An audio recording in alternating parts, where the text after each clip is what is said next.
હવે તો બધું ભૂલી ગયા, હવે પાછા વળ્યા છીએ આપણે, સારું છે. એટલે વચ્ચે વચ્ચે કેવું બધું નામ આવેલા, આમ પરદેશમાં મારા કાકાનો દીકરો જતો એટલે મળતું રહે.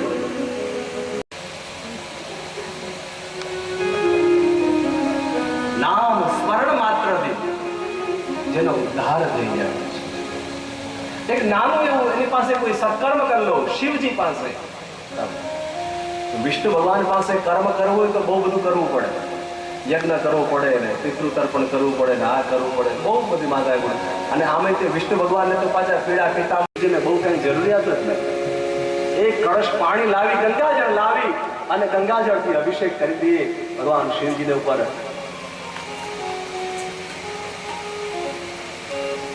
અને બહુ જાજા મંત્રની પણ જરૂર નહીં, ખાલી કહી તો ઓમ નમઃ શિવાય બોલીએ. ઓમ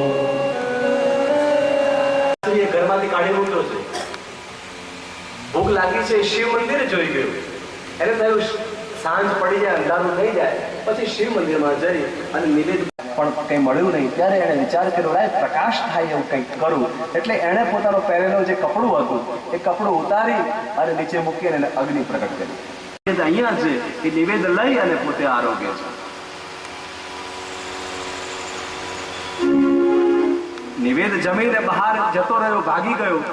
પૂજારી મહારાજ સવારે આવ્યા તો ખબર પડી અહીંયા ચોરી થઈ છે, કોઈ ચોર મૃત્યુદંડ આપવામાં આવ્યો, ફાંસી લટકાવી દેવામાં આવ્યો. મૃત્યુદંડ મળતાની સાથે જ યમરાજાના દૂતો આ બાજુથી પાશ લઈ અને પાપીને પકડવા માટે આવ્યા. શિવોહમ શિવોહમ સચ્ચિદાનંદોહમ શિવોહમ શિવોહમ. યમરાજાના દૂતોને કહ્યું, સાવધાન, આ જીવને તમે ન લઈ શકો, નરકમાં લઈ જઈએ. કહ્યું નહીં. કેટલા દયાળુ છે, વિચાર તો ખરા. શિવજી કેવા દયાળુ છે, કરુણા કેવી રીતે.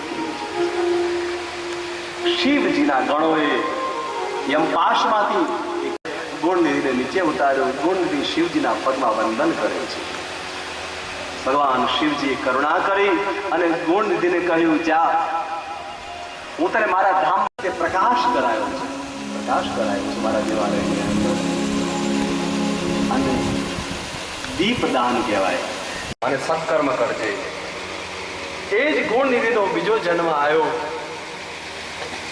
એ દમ રાજા થયા. દમુ નામના રાજા થયા, દમ રાજા કહેવાય.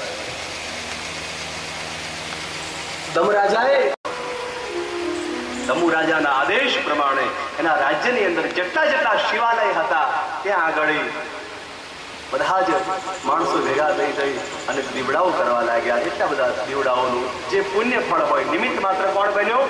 આ દમુ રાજા ગુણનિધિ, યજ્ઞદત્તનો પુત્ર.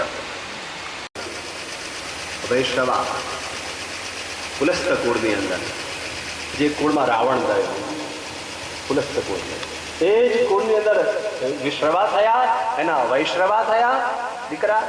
એ વૈષ્ણવા જે થયા એણે ભગવાન શિવની ખૂબ ભક્તિ કરી. વૈષ્ણવાએ ભગવાન શિવની ખૂબ ભક્તિ કરી. જ્યારે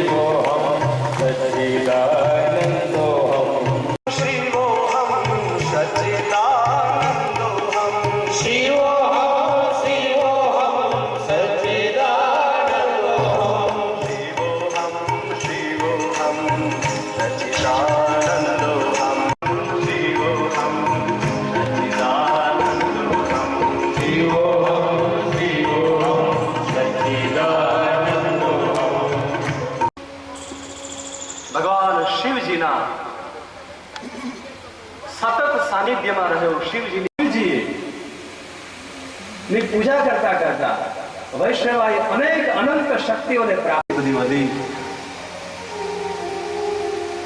સમસ્ત બ્રહ્માંડની અંદર એનું નામ આગળ થયું. વિશ્વકર્માને બોલાવી અને વૈષ્ણવાએ એક નગર બનાવ્યું, અલકાપુરી.